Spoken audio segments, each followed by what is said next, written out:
Welcome to DFW Spotlight on Business with Heidi Hardy. Thank you for joining us today. I'm tickled and super excited to have our guest in the studio.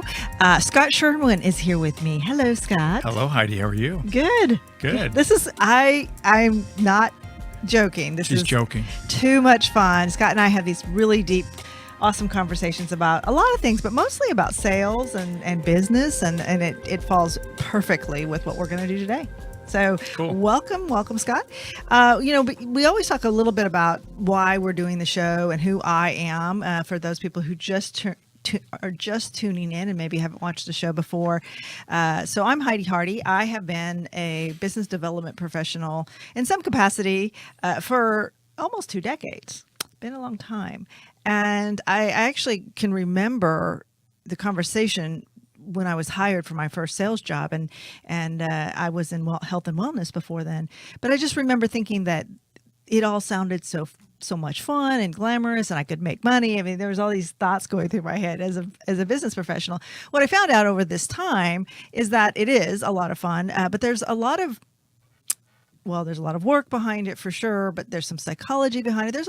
There's things that you learn along the way to keep and improve upon as you grow into your sales career or business career. I've owned businesses as well. So that's me, and I'm thankful and welcome to everyone who's listening and who's participating either on the demand or live today.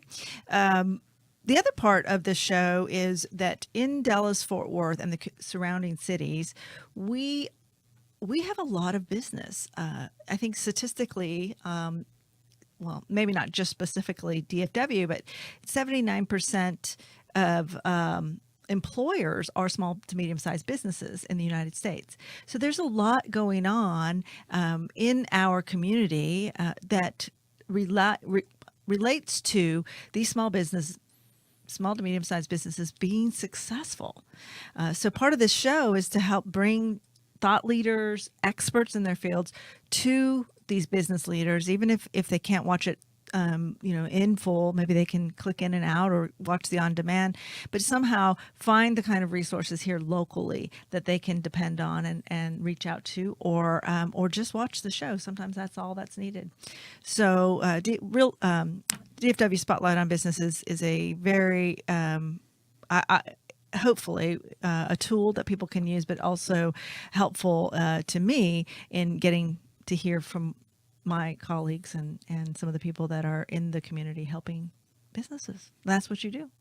Cool. Thank you. Well, you are the president of Sales Mastery here, and we're going to get into a little bit more of that and introduce you in full in a few moments. Let me just say that this episode is sponsored by Real Life Media, and Real Life Media is here for you. Let us help you create a podcast or radio show just like this one. Your business has a message, and your message deserves a voice, a real-life human voice. Your custom-created podcast or radio show will connect you to content consumers in a way that is unique and everlasting. After listening to your podcast, your target audience will know you, your voice, and your message. So go to www.reallifemediallc.com to get more information, or reach out to me. It's heidi.hardy@reallifemediallc.com. And thank you for sponsoring the show. All right. If you want to follow us, it was fun last week. I had 2 people on Facebook reach out and said, one was an inspection company, and I think another one was an owner of a roofing company. They said, we're here, we're watching. So it was a lot of fun. So if you want to do that, you can on Facebook at DFW Spotlight on Business. We have a Twitter account. It's Heidi_Hardy. And of course, you can go to the website. All right. Well, Scott, this is this segment of the show. Bam, hit myself with my mic. Where we talk about some interesting things going on in the business world today. And today's show's topic is why your salespeople fail and what you can do about it. So before we get into that topic and your expertise in there, I'd like to bring up what's going on. If you Googled what are the top salesperson's challenges into 2017, there's a couple of articles that could pop up. One of them is, this is from an article from marketingprofs.com, and they surveyed 355 sales professionals across the country. And it doesn't sound like a big pool of people, but it's meaningful enough to gather this data and say, here's the three things that salespeople said were their biggest challenges. And I'm really interested. Scott, his business is, they are experts in the sales and business development field. And so if, interested in how you think this article relates to DFW specifically. Well, thank you, Heidi. First of all, appreciate you inviting me here. Absolutely. This is great. I'm at the age where you say podcast. I'm looking around for aliens. I don't know what it means, but I'm thrilled to be here. Interesting that you bring up three challenges. Every time we do a workshop, and we're not workshop related, but we do it for the public. The number one thing is, where do I find prospects? Yep. Not only how do I find them, but how do I hold on to them? How do I get to that next step with them? That's the biggest thing. We can teach goal setting, and you can teach techniques and attitude behaviors all day, but those are the main thing. Right. And the article brought up three things. It brought up creating a targeted prospecting strategy, the quality of leads from marketing, and gaining appointments. And if I may, I'll touch on a few of those. Absolutely. If Every one of them. Let's so from break it down. Creating a targeted prospecting strategy, which is interesting because most traditional sales will come in and say, just get in the phone book and call. Get a big list and call. Try to find a targeted list. The problem with that is they're randomly calling, assuming that people have the problems and issues and concerns that they have. Right. And the way they're doing it turns people away. And later in the segment, if we talk about it, why salespeople fail, this is part of that symptom. If I was to ask you as a prospect, what's the first thing that comes to mind when you hear the word salesperson? When I'm in a room of salespeople, not prospects, they say shyster, pest, Used cars, money, commission, me, selfish, pushy. And so why are we so surprised when it's hard to create a prospecting plan and call people when they're thinking the same thing we're thinking as salespeople? What I don't hear is consultant. What I don't hear is strategic partner or mentor, Heidi. Right. And so there's a reason behind all that. So the hardest thing to do creating a prospecting plan is not the task of putting names down. It's calling them and what am I going to say when I get there? Anyone can come up with a list of names on Google. You can look at associations. You can do networking. But what are you doing to bring the percentages up that person's going to connect with you in somehow and that they're going to be relevant in your world equally? And so it's a symptom, that number one thing, how do I get people? And number three was gaining appointments. It's hard to do. It's that they're not doing it right. And they're doing it traditionally. And Heidi, they're not listening to the prospect. Because if they're listening to the prospect, they wouldn't sound like themselves. They would sound more like the prospect. They would be themselves and they wouldn't sound high voice salesperson or always enthusiastic. They would be someone who wants to understand you. And as I call it, be interested, not interesting. I would agree with that 100%. Yeah. I thought the number two was kind of interesting because we're focused on small to medium-sized businesses here in DFW and on this show, but I definitely think that we can talk about corporations as well and their sales process and their sales team. You would think that they have different challenges, but they're exactly the same. I'm hesitating because it's funny. It is a little bit. And it doesn't matter whether I teach a small business or an enterprise selling business. Salespeople, just depends on the market that you're dealing with and the experience within that market. The common denominator is the sales culture. What are they requiring and what are they providing the salesperson to give them the tools that they need? And what is the salesperson doing on their own, Heidi, to make sure they're successful? And if I work with a Fortune 500 company, you find the same issues with the managers. They're not consistent in their message. The managers even make it about themselves rather than the salespeople. And what happens in sales is unless there's a consistent, systematic process of best practices employed by everyone equally, you're going to get different results every single time. Yeah. Well, number 2 says the quality of leads for marketing. And most small to medium-sized business owners that I speak to, and I have this awesome job where I get to talk to business owners all the time, including yourself. I mean, you're a business owner.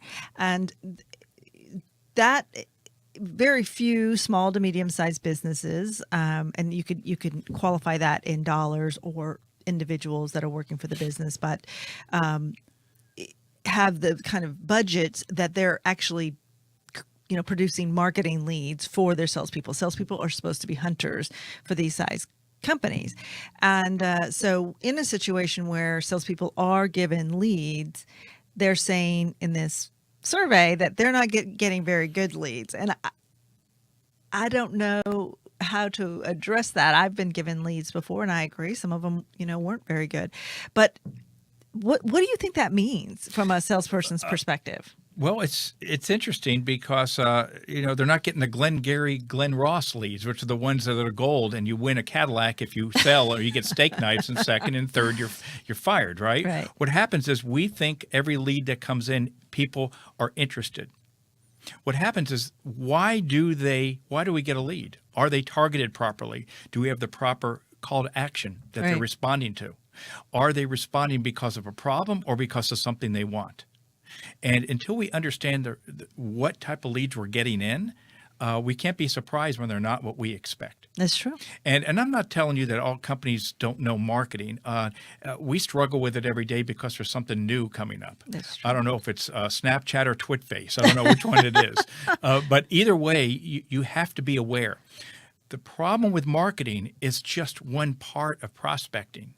That's called passive marketing. Mm-hmm. Active marketing is where I'm calling you and saying, Heidi, this is Scott. I noticed you're involved in, should we have a conversation? Passive marketing is hoping that I put a sign up, I put a blog up, I put a radio show up, and someone comes to me. Right. And if we're waiting for people to come to us, we have to understand why they're coming to us. Quit making the assumption when we call them they're coming to us for our reasons. Let's find out theirs first, or at least qualify those reasons up front in marketing. Well, and we'll get into this more. So today's topic, if you haven't noticed, is very much about business development. I was very excited to bring Scott on board because I wanted, in my opportunities to sit down with business people, business owners, professionals, sales and business development, you can call them the same, but they are always brought up in the topics. Mm-hmm. I want to say a half dozen in the last 30 days have said, yeah, I'm going to beef up my sales efforts. I'm going to get out there and really start, either trying to find a new salesperson, motivate the salespeople they have, or themselves building up more new business. And new business is critical for businesses of all sizes. And again, you look at your corporations and your Fortune 100s or Fortune 500s, they put a lot of money into making sure that those engines are firing and all the time. So we'll talk a little bit about that. We'll probably talk a lot about it, but we'll break it down. I like relating it back to DFW because there are some unique things that happen in the Dallas-Fort Worth area. Well, let me introduce you through your bio because it's a great bio, and I want everybody to know that you've spent quite a few years and you've been doing this professionally, and you are a business owner. So Scott Sherwin began his career in sales in 1984. After 23 years of successful sales, Scott decided he wanted to teach and mentor others so they too may flourish with his unique approach in sales. In 2004, Scott became an authorized licensee of the Sandler training with its outstanding worldwide reputation and opened his own sales training business, Sales Mastery Consultants Incorporated. With proven experience in non-traditional selling approaches through ongoing training and reinforcement, Scott offers any size sales force effective training solutions for revenue growth. Currently, Scott is involved in many area associations, local chamber of commerce, educating their members on developing a professional selling culture, fixing their salespeople, and teaching them how to become remarkable. He recently served as president and CEO of the Cowtown Executives Association, one of my favorite groups, a local executives-only organization in Fort Worth. He was also named Member of the Year in 2013 in the Alternative Board, which is TAB, and is a key advisor to the Fort Worth Business Assistance Center and IdeaWorks. Scott writes countless articles regarding successful selling and has been published in the Fort Worth Business Press, the Star Telegram, and many other local national industry magazines. He is proud to support salespeople, local businesses, and the community. Thank you. Welcome. You know, I didn't mention that I am a business advisor for a company called Insperity. Well, the reason I want to bring it up now is their mission statement is helping businesses succeed so communities prosper. That's so simple. That one sentence line really resonated with me, because when you succeed as a business owner, when I succeed as a business owner, when we help others, right? When you can go into a chamber of commerce and strike a chord with somebody and they can start building business for their companies or their businesses, you are providing an opportunity for not just that person to succeed and prosper, but for the entire community. So it's a ripple effect that I really enjoy watching. I know you do as well. Thank you. Well, we're going to take a quick break. When we get back from break, we are going to dig really deep into this topic, why your salespeople fail and what you can do about it. Are you ready? I'm ready. All right. We'll be right back. Thanks.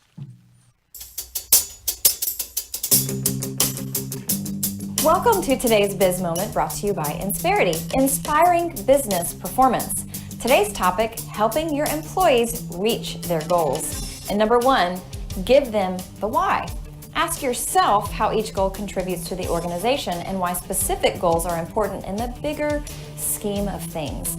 Effective leaders like yourself keep the emphasis on why the goal makes a difference to the company as a whole. Number two, maintain communication. Meet with employees on a regular basis to see how they are doing and encourage participation by making sure meetings are focused, relevant, and engaging. Don't go off on tangents. Find out if employees are on track and ask about any problems they might be having. When problems are identified, ask for participation to figure out a solution. Number three, make things fun. Goal setting doesn't have to be burdensome. Team activities can help foster a positive attitude and keep the momentum going.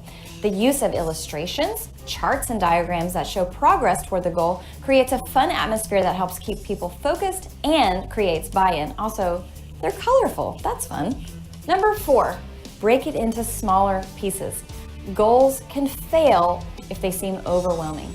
Take baby steps to reach your goals, and you're more likely to reach the finish line. Look at what your goals are for the month, not the year. Number five, celebrate along the way. Don't wait until an entire goal is completed to celebrate successes. Each milestone is an accomplishment, so stop and congratulate everyone for their work and contributions along the way. Rewarding small victories nurtures the path to completion. Also, it's a fun time to spend with your employees. Stay tuned for more Insperity Biz Moments, business tips for savvy leaders. For more like these, visit the Insperity blog at insperity.com.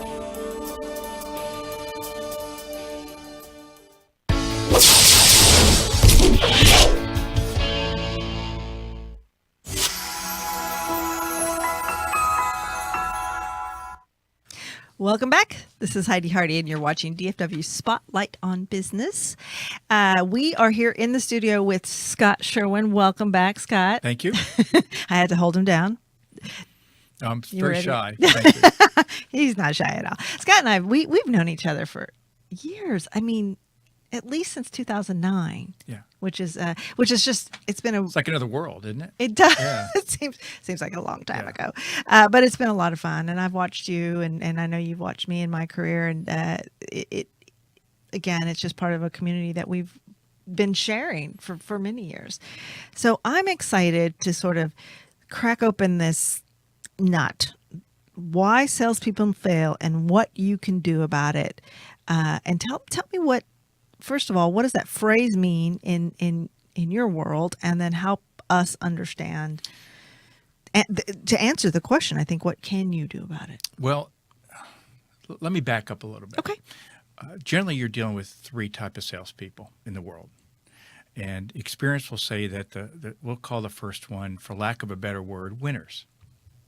Winners are salespeople who take risks, who understand it's okay to fail, who can make decisions, who do not take things personally, who do not allow rejection to define who they are. And we'll talk about that in a minute. But one of the key elements of the winner is that they don't allow outside forces. They put a plan together and they execute it. Right. And they know that their plan sometimes is going to work and sometimes it doesn't. The second category we'll call them at-leasters. At least I tried. And those are the people, and we all know them, which is about 65% of salespeople, who, when it comes to doing something very difficult or asking a tough question or having a blatant, honest conversation with a prospect, will back off. And they're saying, yeah, that's okay, but I'm not going there. I will do what I need to do within my comfort zone. The last part, we'll call them non-winners, because we don't want to use that other word. And non-winners only means that your identity is very low, your self-confidence is low, and you expect the company to produce for you, to give you the leads. You expect the marketplace to improve before you're going to sell. You expect that everyone does something for you, and you don't take your personal responsibility. The reason salespeople fail is the people who are in the non-winner group, we can't help. The people in the at-leaster group who want to better themselves and look at sales as a profession and not as that's what I do for a living, it's a hobby. Because who goes into sales when they're 6 years old and says, guess what I want to do when I grow up? Right. Nobody. You end up in sales. But a lot of people who have the desire and are goal-oriented and who say, I want to accomplish something, they're successful. They won't fail because they won't let themselves fail. The at-leaster, the middle group, will accept failure and won't move past it. And then the non-winner group, Heidi, they're basically misery loves company. I'm not going to do it. Nothing to do with them being great people or not. They're always great people. It's just their ability to sell, their ability to understand the selling process and push themselves out of their comfort zone to change sometimes won't happen unless you're willing to do what's necessary to grow. So we had a little bit of the sidebar conversation. How much of this is natural ability in sales, and how much of it is you can start off and really stink at it, but grow into some, a successful career with it? I've seen it both ways. Okay. So your question is, it nature or nurture? Right. I have people who've worked with me who says it's only nature. They're born a salesperson. You're going to be able to do what's necessary. You have the guts to do it. You're going to do it. The issue is having too much guts can burn bridges too. I agree with your that. ego can get in the way, and then your mission is about you, not about serving the prospect and the customer. I train people because they want to better themselves. Unless they're motivated to better themselves, they will not. So nature versus nurture. If it's nurture, it's because they're motivated to be better. If they're not motivated, they won't. They'll stay within their comfort zone and complain why they're not getting better. Right. So you have, in how many years have you had the Sendler, the Sales Mastery business? Heidi, I'm going on 15 years. It's been a long time. Yes, it has. In those years, have you ever had to coach somebody and say, this is probably not for you? Every day. When I work with a client, two things happen. You mentioned that I went in because I enjoy coaching and helping people. That's not all I do. I sell. When I bought the franchise, I said, number one thing, you have to be what we call a product of the product. If you don't do what you teach, people are going to look at you like, oh yeah, you can't sell, so you're training. Right. We can't do that. Right. And so when you're talking to somebody, what are they willing to do to meet me halfway to better themselves. If people aren't willing to meet me halfway, there's no guarantees. Right. So I talk to people every single day who will not move out of their comfort zone, won't learn new behaviors that we teach, and will stay within their own head. We call it head trash that stops them. If they don't agree to get out of it, I can't help them, and I have to tell them this won't work. No, so that everybody knows, I have been a student of yours. I've been in class with you. And we'll talk a little bit more on the third segment about what, how this program works. But what I found useful to me was the ongoing conversation, coaching, training. It wasn't just a 8-hour training program. There was, like you said, there were behaviors, there was understanding. So why I think you answered the question, but break it down a little bit more. Why do salespeople fail? What if somebody said, you know what, I'm here in this training and I've been doing everything right, everything they told me to do, and I'm still not succeeding. Why are they failing? Oh, because there's two systems at play. Okay. There's the prospect system and the salesperson system. Okay. The prospect system is better than the salesperson system. The salesperson is allowing the prospect to be within their system. An example of that is traditional selling, been going on for hundreds and thousands of years, is really 4 steps. You qualify, you present, you do a trial close to try to earn the business, and then you pretty much chase. You're looking for them, you're calling them, you're tracking them down. That's works. It's worked forever. Traditional sales training teaches that. What they forget is that the prospect has a system and they pretend they don't. And the prospect system sounds like this. If I mention the word salesperson, as I did earlier, your words are not usually bright and enthusiastic and a wonderful person and a mentor, and they're usually negative. Yeah. And studies will show it's 95% negative. And even as we talked about, Heidi, the salesperson, it's negative to them too. So if you're a prospect, your first part of your system is, 1, to mislead. I am not going to release all my information to someone I don't trust, who's a shyster or wants my money, or why would I tell them all about me? So I'm going to tell them what I need to be in control. The second part of the prospect system is they're going to gather all your information, because they want to make intelligent and intellectual decisions. They don't want to be sold and told what to do. The third one is what we call they commit to nothing, which is usually a think it over, got to talk to someone, send me some literature. It's a polite no, but they don't use the word no. Right. And the last thing they do in their system is they hide. So if you think about our system, traditional, first thing we do, if you remember, is we qualify. While we're qualifying, what's the prospect doing? They're misleading. While we are presenting, they're committing to nothing, or they're gathering their information. While we are trying to close, they're committing to nothing. While we're chasing, they're hiding. In the system, we don't have a trust and agreements with the prospect. They fail because they're using traditional sales and not understanding the psychology and the motivations of the buyer and not making it about them. That's the main premise of why. There's a lot of reasons, but generally they pretend these things aren't happening when they are happening. Wow. Does that make any sense? No, it makes perfect sense. And of course, because I'm a business development professional, all my experiences in my head. I do have a question, and I would love to hear from anyone that wants to respond on social media. Why would a prospect waste their time and hide? Why not treat these individuals with a regard of, I am going to be open. I'm going to say, I just want your information, or I'm bidding 3 times, or because I've been a business owner and where I've purchased internet or office supplies or HR, I've been a business owner. I know people are trying to get my business as a business owner. In return, I was also pushing my service. Mm-hmm. I was talking to everybody that would talk to me. I had salespeople that were going out and talking to everybody that would talk to them. When that happens, there seems to be sort of a double standard. It's a game. Yeah.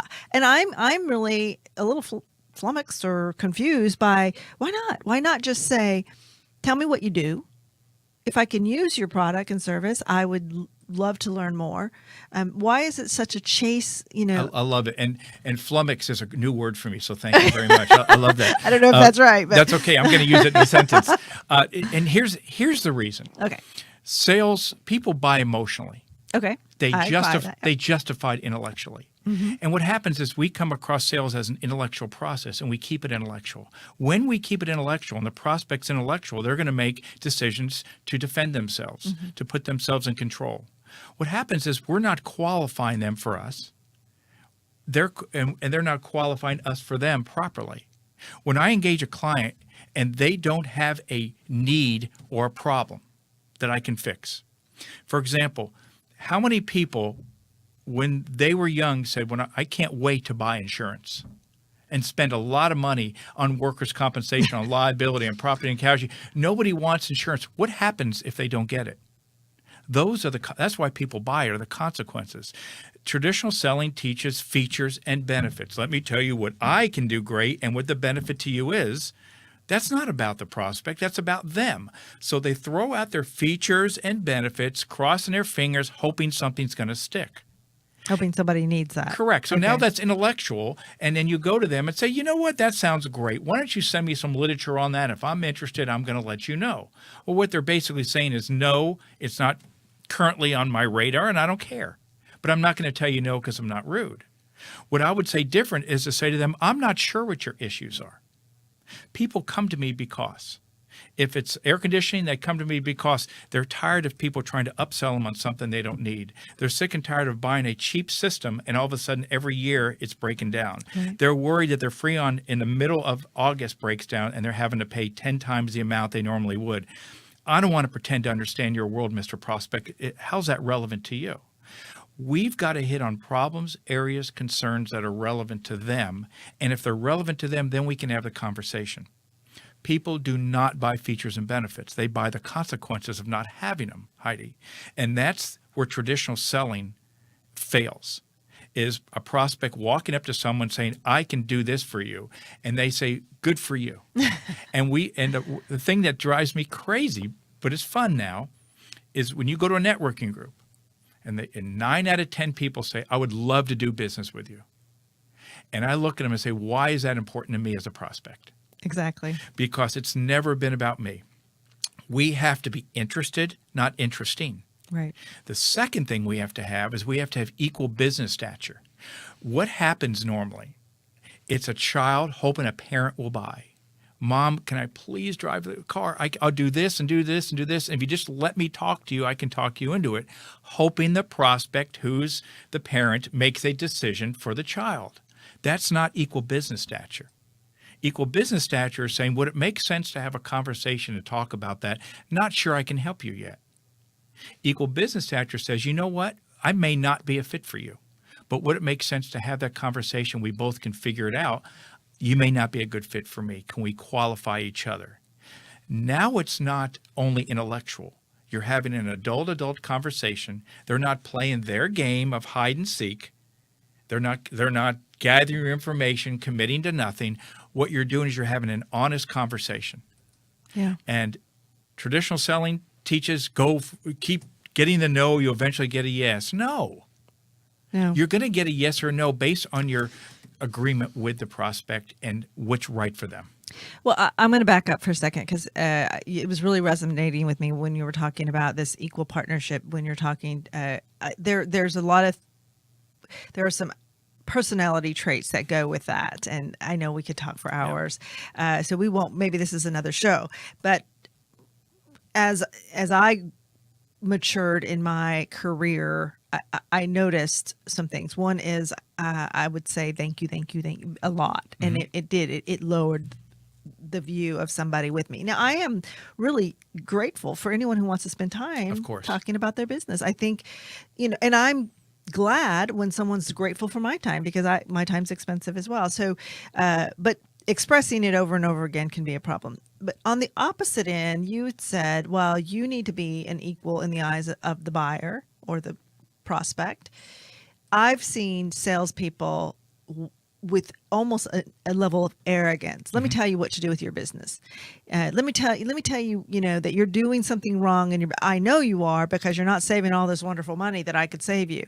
And I want to hit on that for a moment, because I think there's always, two ends of that spectrum. And we understand that there are some salespeople that, minimize themselves with certain behaviors, but there are also some salespeople that put themselves a little bit higher above others, or in a knowledge standpoint. And I say this because when I owned a business, I would get sales calls, and I would always give them a break, because I was in the business too.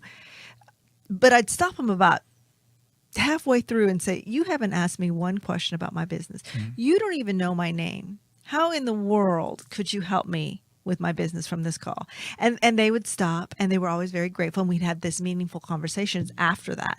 But that was, I had to stop them and point out that they were being a little bit arrogant, telling me what I was doing wrong in my business. But their script says you must say this. And so, right? Yes, it drives me crazy. I had the same experience when I started my business. A guy calls me and says, I can help you with your business. I got this marketing company. We're the best. We're the greatest. I said, what do I do? He goes, it doesn't matter what you do. We're great for everyone. I go, you have known nothing about my company. He goes, it doesn't really matter. I'm going to be there either Wednesday or Friday. Tom Hopkins alternative choice clothes, right? So I said, really? What makes you, why would I want to see you? And then he changes it, and he says, well, my president's going to be with me. He can come see you Wednesday. I went, oh, you're president, huh? And I'm a sales trainer. I'm starting my business. I'd like to talk to him. Yeah. I said, absolutely, come on by. He was my first client. So the president came by and said, you gave him a really hard time. I said, because he didn't make it about me. Yeah. I'm not interested in your product because I know nothing about it. The reason I invited you here today is to talk about whether he's doing what you want him to do. Right. And he wasn't. So it's the same story. Yeah. The ego. Yeah, absolutely. We believe we must be aggressive as salespeople. I don't teach aggressiveness. I teach assertiveness. Yes. The difference between assertive and aggressive is doing it for my personal reasons. My child and my critical parent want to come out and tell you I'm right. Assertiveness means you're moving someone through a process. Correct. You're moving someone forward. I'm being assertive in how I'm doing it with agreements. Right. Aggressive is used car sales. Sorry for used car salespeople out there. We know what you're doing, and we know it's emotional, and we know you don't want us to leave because we're so tired. We don't want to go to another dealership. You're going to beat us down, and we're still not going to get the price. It's okay. We understand the game. Sales should not be a game. I completely agree. I completely agree. Well, we're going to go to our next break. What I'd like to do when we get back is dig even deeper into that. Before we go on break, just summarize why salespeople fail. Two things. They play the prospect system. They don't have a system of their own where they're in control of it. Mm-hmm. Second thing is their identity. Their self-confidence is lowered because they fail. They can't elevate it. They don't know how to maintain themselves as a good person, even though they're failing in their role. They allow things to affect them. They can't separate it. They do not know how, and they need to be taught how to do it. That's a new behavior. Yeah. Okay, so you heard that. This is why salespeople are failing. What we're going to do when we come back, so stay tuned, is we're going to talk about what you can do about it. This is Heidi Hardy. You're watching DFW Spotlight on Business, and we'll be right back. Welcome to today's Biz Moment, brought to you by Insperity, inspiring business performance. Today's topic is getting the most out of high performers by focusing on your management style. And number one is don't bark up the wrong tree. And what we mean by that is that you should identify high performers based on measurable performance outputs, aka the cold hard numbers, rather than who is the most popular in the office, the employee with the winning personality, or the most brownie points, or the killer wardrobe might not necessarily be the one making the most sales, producing the best products, or keeping the most customers happy. Number two, remove roadblocks. Trust your all-stars to get the job done. The best way to do that is to identify obstacles that might be preventing them from doing an even better job. Issues like a lack of tools or resources and accountability may be keeping them from hitting a home run every time they go to bat. Don't you like these baseball metaphors? Find a way to identify those factors without disrupting their work, and you'll be a star manager. Number three, understand your employees' motivation. Top performers are often self-motivated and goal-oriented. They know how their outputs are being measured, and they take satisfaction in repeatedly reaching and exceeding expectations. Positive feedback from direct managers shows them the leadership team notices their efforts, and it will help to keep them motivated. Sometimes it really is the little things. Number 4, learn from them. Don't just look at what high performers produce. Take the time to find out how they produce that work. Take 1 or 2 high performers and find out what it is they're doing differently in order to excel, and share that information with the whole team. But hit the pause button here. You have to be ready to unlearn some of the things that you have been teaching. If your star player has evidence that another way of doing something is working better than your traditional process, you have to be open to change for this approach to work. So stay open-minded. And also, stay tuned for more Insperity Biz Moments, business tips for savvy leaders like yourself. And for more like these, visit the Insperity blog at insperity.com.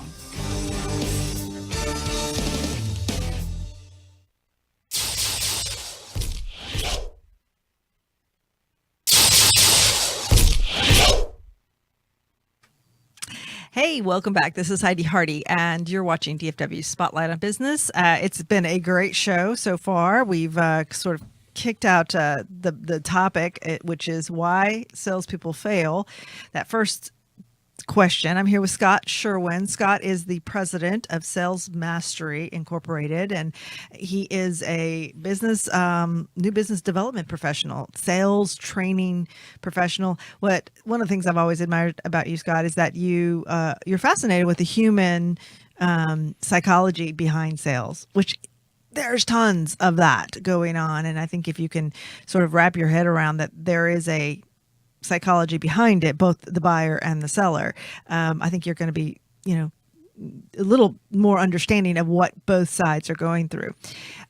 So thank you for tuning in. We do want to make sure that you're going to have an opportunity to ask Scott questions by reaching out to him through his website and his email. So we'll make sure you get the opportunity to hear that information, because I have a feeling that any business owner that's watching this is going to have questions. You probably get a lot of questions. Usually the questions are, can you give me a sales trick? And I look at them and I say, tricks are for kids. They're not for salespeople. And yeah, we get questions. People don't understand because sales training can be very different depending on who you talk to. I think it's different per company, per individual, per owner. I mean, just really has to go back to an individual level. What is that individual doing, and how are they managing this whole psychology behind the sales process? So you helped us understand why salespeople fail.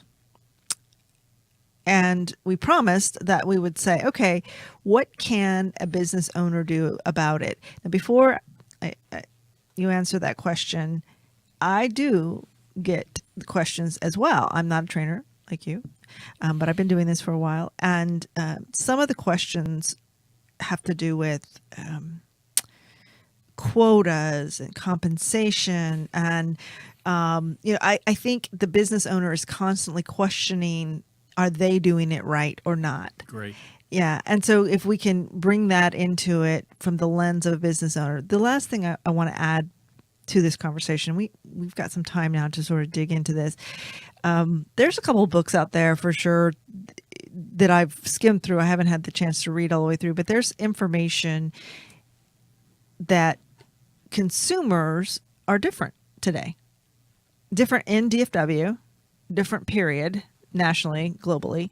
And one of the main reasons why consumers are different, and you can chime in on this, is because there's more information out there than ever. So 20 years ago, if you were in sales, I was the sole provider of information. There was very little information they could go out and get on their own. And I was fortunate enough to do some technical sales. So that was even more confusing for an organization or business owner, because technology does change on a regular basis. Today, if somebody wanted technical advice, they're not going to call a salesperson. They're going to Google it. They're going to, there's other ways to get really good information out there, and that is affecting sales and salespeople. So go. So that's a lot. I know. So maybe we can talk a little bit about the psychology from the business owner standpoint. Yeah. So if I'm out looking for someone for business development, what do I want? Well, number one thing I want is I want an entrepreneur. I want an entrepreneur who looks at this as their business. Because when you look at all the things they throw into the salesperson, whether it be a CRM, because salespeople hate putting information down. What's a CRM? No, for those people who A customer relations database. right, like a software, Like right? a software, thank you, acronyms. And I teach, don't do the acronyms, but CRM is a common term for if you're using Goldmine or if you're using Salesforce.com, you're putting all the information every time the prospect sneezes, you put in there how much they sneeze because we want to capture it all, right? Right. But and these are what salespeople complain about. You want so much information, you want me to do all this, yet you want me selling. So salespeople have these requirements of a company, but the company needs to have the requirement of the salesperson that they be an entrepreneur. And if they set a quota for them, that there's a plan, what we call a cookbook to get there. A cookbook is what? A recipe book of how to make something taste good. So if you don't follow the recipe, what happens to it? I don't know. Sales is the same way. If you don't have a plan and execute it properly, what's going to happen? I don't know. And crossing your fingers is not a sales strategy, but it seems to be a lot. Hope, and we hope something happens. So from a psychology standpoint, what we find is, if you're familiar with the 80s terms of transactional analysis, modern psychology has a lot to do with it. And we all have a parent, an adult, and a child in us. Mm-hmm. And those are formed the first 5 years of life. And that parent can be a critical parent. Heidi, I brought you into this world, I can take you out. Yep. It can be quit jumping on the bed. Don't do as I say, don't do as I do as I say. It's a critical nature of just do it, because parents get to the point they don't want to teach anymore, just listen. Mm-hmm. So that gets ingrained in kids. It also gets ingrained in kids to be a nurturing parent. I understand, Heidi, that's got to be difficult for you. Tell me more about that. Let me fix it for you. So you have that two-parent thing going on in your body. Some are dominant critical, some are dominant nurturing. We also have that adult, which is that you learn after you start crawling that you have independence and you start doing things on your own. Guess what I can do? Your adult is your referee, your logic, your agreements, making decisions between the parent and the child. Then you got that little child happening in your head, which a lot of people say I have a lot of that. And you've got that fun-loving natural child who likes to make jokes all the time. And if things are negative, they get down. That child who wants to be liked and they bring the apple to the teacher, or they won't tell someone no because they want to be liked. That's hard. Then you got the little professor who's manipulative. So you have all this going on in us. And the rule is you have to learn to bring in your nurturing parent 70% of the time into that meeting. The questioning, the understanding, 30% your adult. And leave your child in the car with the windows cracked, of course. Of course. And the issue is we bring our child in, we make it about ourselves, we worry so much, what am I going to do, how am I going to do it, instead of just focusing like we would on a newspaper interview and get to know them and understand them. And what salespeople do is they say, what's your problem? Oh, I can fix it. They don't say, what's your problem? How'd you get there? What happened? What have you done about it? Has that worked? What happens if you don't fix it? What's the impact to you? What's the impact to your family? What's the impact to your company? Is that something you want to change? That's what a consultant does. That's what a psychologist does. That's what an interviewer does. I'm interested, not interesting. Right. I also need to remain, how do you fix it? Curious, skeptical, and unemotional. When someone says, how much do you cost? Or why should I use you? What do we want to do? We want to tell them. Absolutely. Rule. The information that you gather or the information you throw up to them is less important than the information that you understand. People value you more by the information you understand than by throwing up. Our value is not giving information. Our value is understanding the prospect. But in school, psychology, again, when the teacher said, who knows this answer? We raised our hand. We're the good person. Right. We have to learn to listen. And they say, can you help me? And we say, I'm not sure yet. Should we continue to talk about it? I need more information. What makes you great? Bam, bam, bam, bam. No, I'm not sure what makes me great other than what my clients tell me.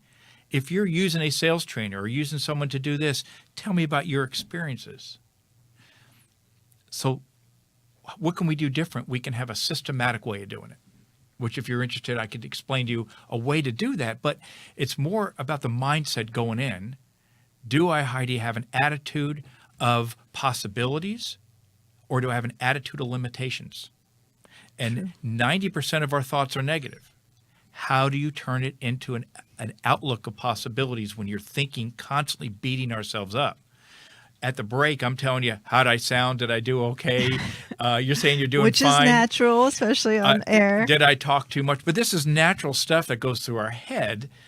And so we have to learn to get past that. Right. Right. Yeah.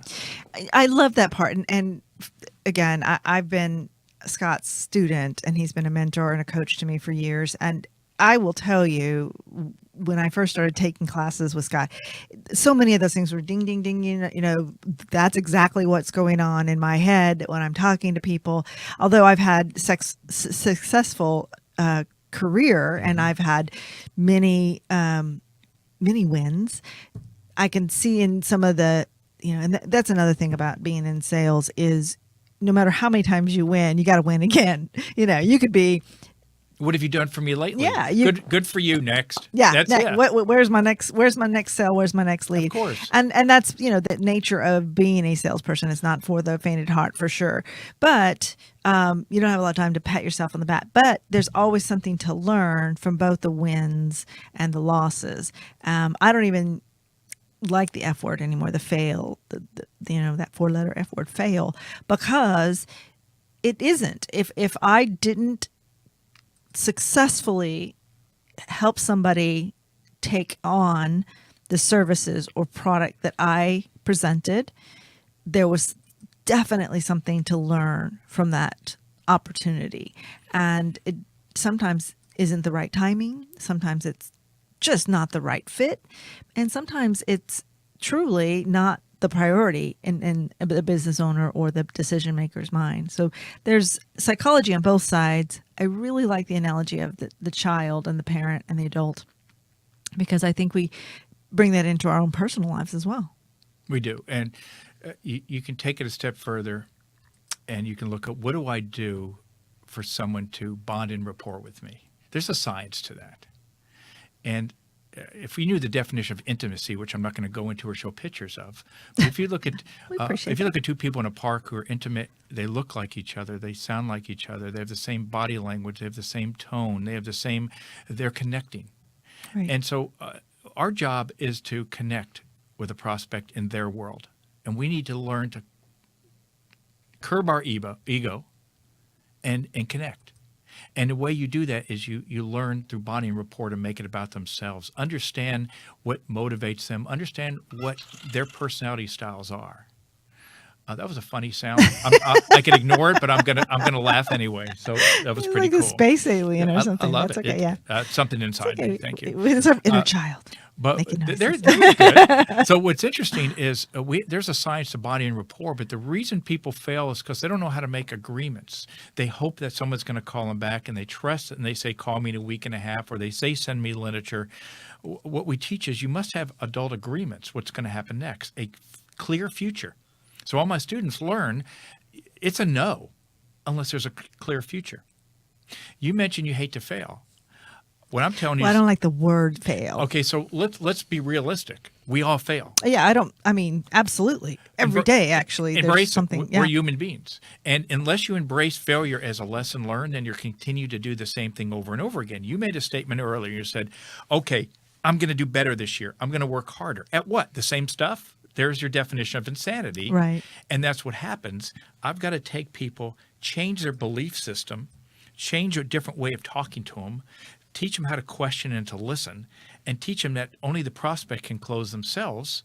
It's not your job to manipulate them into that. It's your job to have a blatant, honest relationship with them where you're qualifying each other. Hey, say that again. It's not your job to manipulate them.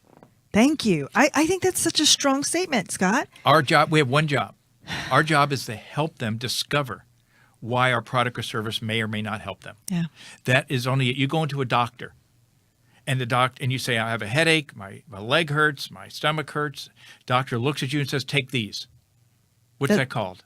Malpractice. Yeah. It's malpractice. What do salespeople do? I got this problem. Oh, I can fix it. No. We got to dissect it, and we've got to have an honest relationship with them and say, I can't help it. Unless you're willing to do this and I can do this, I can't help you. Should we go forward? And failure is part of that. I teach very strongly we must own the no, not K-N-O-W, the N-O. And we must tell the prospect, it's okay to tell me no. Because what happens when you don't have that agreement? What do they tell you? Think it over. Yeah, let me think about this. Hey, that's really good stuff. Love your company. You are the top of my consideration, but this other company, you turn it into a commodity if you don't have a no conversation with them. You know, I love stories. Do you have an example of at a student that might have, and I'm kind of putting you on the spot, so I can start with a story. And Didn't this whole thing put me on the spot? Yeah. Okay, good. All right. You are a spotlight on business. But stories bring these points home. So I don't know if you have one readily available. I have one. I have plenty of stories in regards to what specifically? Well, specifically having the ability. So one of the things that I picked up on while we're talking, and you've said a lot of really good, useful things, but the responsibility is to present information and bring somebody with you hand in hand to the conclusion that this is for them or it isn't, the no. Just a story of someone that maybe you yourself experienced that, or a student has shared with you and said, hey, I walked into a prospect's office and this happened. We have something called, is it over letter? And when somebody says to you, yeah, I agree, give me a call in a week, we'll talk, our next step is. And you call them, they don't answer. And you call them, they don't answer. You call them, you get their voicemail. You leave a text, nothing. You have your dog page them. You have your mother page them. Nobody responds. Smoke signals. People say, why are they still in your pipeline? Oh, they're going to close, right? Right. So when you say to that person, our agreement was last time we spoke, we were going to talk about X, Y, and Z. To this point, I have not had an opportunity to talk to you. For some reason, you have not returned my phone call. This may not be the case here, Heidi. But typically when people do that, it means A, they're really busy, something has happened, I'm not a priority anymore, and we have to change. B, you've gone another route, decide not to use my company, and it's over.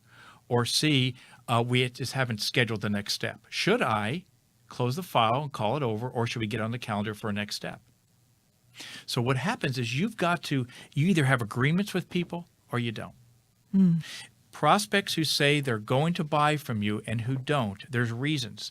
Traditional selling teaches just keep working them. No, have a blatant, honest conversation. Is it over? How about when someone says send you literature? What do you do? Well, I was taught well. Yeah. But what do people do? All right. Yeah. And so they send it. So here's a trick. Don't send it. Call them about the literature. They're going to have the same answer. What literature? Because it doesn't matter. That's a polite way. So when someone says to you, send me literature, say, thank you, I can do that. What are you looking for? Mr. Prospect, may I ask you a tough question. Usually when I say that to people, it means I want to tell you, no, I just haven't yet. So I'm saying, send me a literature. I'll probably never read it, throw it away, we'll never talk again. Is that kind of what's happening? Call them out. That's blatant honesty. Quit having those conversations where they're saying, send me literature, and you're getting all excited like a child, and the parent says, yes, that's a sale. Right. So unless there's an agreed next step, it means nothing. Yeah. No, that's exactly right. And thank you for those examples, because I had a conversation with a prospect, and this was in a previous position, but I remember walking away from the meeting and feeling that was a great meeting. That was a really good meeting. Yeah. You're high, your emotions, they probably either liked you or you felt we connected. Hey, I'm in control of this. Yeah. Right. Yeah. But I had absolutely no idea what was going to happen next. Right. And so I remember from your trainings, I remember thinking, I'm in a tough spot.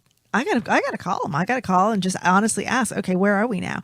And what was interesting about that was this individual really had no interest. They liked me. It was a great meeting. They told me all about their business, but where this product was in their, like you said, priority sphere, didn't really. There was no need in their mind. So, having the guts to call and say, we had a great meeting, but I get the feeling that this is probably not a good fit for you. Would that be accurate? The relief I heard in that person's voice over the phone was perfect. I mean, it was like, oh wow, yeah, it was a great meeting, and I'm so glad you called. But no, it's not something that we're able to do. I'm still friends with that person. Yeah. I'm still part of their business. They'll call me and ask me about, the best banker to work with, or, they do invite me to their business. And so I share that story because I think it's important for salespeople to know that you're not shutting a door. You're just clarifying what it is you're doing there. You're never shutting a door. The prospect is agreeing to shut the door or open it. It's not your door to open or Right. shut. It's for Right. your agreement to do. And one of the things that can kill us sometimes is we believe, if I ask you a question, should salespeople have empathy? And I believe they should. But what happens when you have too much empathy? What happens is when they say, I want to think it over, well, yeah, I would. Yeah. And so you're not past the mission. You're not talking to people about what really is important to them. And understand, most people don't know where they're being underserved by not having your product or service until you help them. All right. They don't know it. Now, if they don't know it right away, our job is to take what could happen in the future to the present, or what Right. happened in the past to the present, for them to say, that's not acceptable. I don't want that to happen anymore. Or examples, like you said, I have a customer, they experience this. I'm not sure if you're experiencing it right now, but so I know this is going to be a very useful conversation for somebody to listen to or watch. How would someone, I do have your website here, but let's just go ahead and make sure that anyone who's listening and wants to pick up the phone or reach out and say, you know what, that is exactly what I'm battling today. Let me also clarify that this isn't training just for a salesperson. In fact, you train a considerable amount of business owners. Well, basically 3 different models. Mm-hmm. Since we do ongoing training and reinforcement, we believe you have to have behavioral change. You just can't read a book or go to a seminar. So you have to really train in what you're doing and practice it every single day. Right. So it's weekly training in our training classes, either President's Club or Foundations when you come in, and you're there every single week. Or if it's a large company, I go out to their site and we work with them and help with their culture. And I do talks and workshops more as a informational sake. I don't expect anyone to take what you say on the phone or even this workshop and say, I'm going to start using that. If it's not you and you don't understand the psychology of why we do it, you're not going to do it. Let me mention one more thing. Sure. You had mentioned that you've been very successful. And traditional sales would teach you, if you just learn this technique, you'll make so much money. You'll be able to do this and this and this. And I won't do that. What I tell them is, by not doing the right attitude, behavior, or techniques, how much money are you leaving on the table? It doesn't matter whether you're successful. It matters of, am I doing everything necessary to bring the percentages up? Then I'm going to be successful for me, my family, and my company. And if you say, yes, you are, then you don't need sales training. If you say, no, I'm not, maybe I need someone to talk to. That's what we do. Well, I appreciate that. I do. I think I'm of the belief that everyone can use an opportunity to learn. So I would encourage people to go to Sales Mastery or email salesmastery@sandler.com. Salesmastery.sandler. Sorry. Yeah, salesmastery@sandler.com. You had it right the first time. Okay. I should go to my website more often. Yeah. Well, okay. So that www.salesmastery@sandler.com. Right. Okay. And then they can reach you through the website as well. Oh, they can call my number, 817-303-2129. Okay. 817-303-2129. Call now. Call for your now. special Wait, offer. there's more. Oh, I hate that. Okay. Well, I mean, some of those sales pitches do work. Obviously, people do by impulse and emotion. But we really, I appreciate you. We need to do this again because I do think that there's just this overwhelming need for an understanding of what business development is, what's happening today in their world being the DFW. Real quick, I think we have maybe a minute. When we did mention the DFW Fort Worth sort of uniqueness of that. Can you give us maybe a 15-second. I can, What is but that? before I do that, I want to talk about Heidi Hardy and this radio show and her professionalism. This thing is incredible, and the more people listen to it, not just me, I'm talking about everyone out there. Thank you. Thank you for the opportunity, inviting me here today. You're so welcome. The 15 seconds is Dallas and Fort Worth are different. Yes. I train in both, and they're different energy level, Yes. different atmosphere, different type of companies. Be aware who your market is. Be aware when you can be casual, and be aware when you need to step it up a little bit and get into their world a little bit more. And it's really about matching and mirroring and understanding that. We have to adapt. We are all actors, good and bad. We act different to our family, our friends, our wives, our spouse, our coworkers. Don't think it's fake. We have to adapt to other people for people to gain trust and rapport. That's right. So you heard it today. So next week, thank you guys for watching and tuning in today. And of course, those of you who will be watching the on demand, we appreciate you and really encourage you to reach out to Scott, reach out to myself for more information. Next week's show, I'm super excited about, as well as I am of all the shows and our guests. But this is a special show from a standpoint of Pam Masters did some radio programming with me not too many years ago, and she jumped in on her own into her own radio entire network, and she's going to come in and talk to us about what that feels like to be a new business owner and how she's dealing with that. So her show, she's the founder and president of JOCO Community Radio, and JOCO stands for Johnson County, which is where she covers all the news. It's fantastic. It's a great story. Don't forget to tune in for that. And the thought for the week, the DFW Spotlight on Business thought for the week: keep yourself positive, cheerful, and goal-oriented. Sales success is 80% attitude and only 20% aptitude. And you know that's Brian Tracy, one of my favorites. Thank you so much again for watching DFW Spotlight on Business. Thank you, Scott, for being here. Thank you, Heidi Hardy. Promise me you'll come back. I will, Heidi Hardy. Awesome. And we appreciate you. Don't forget to live your real life passionately. Bye. Thank you.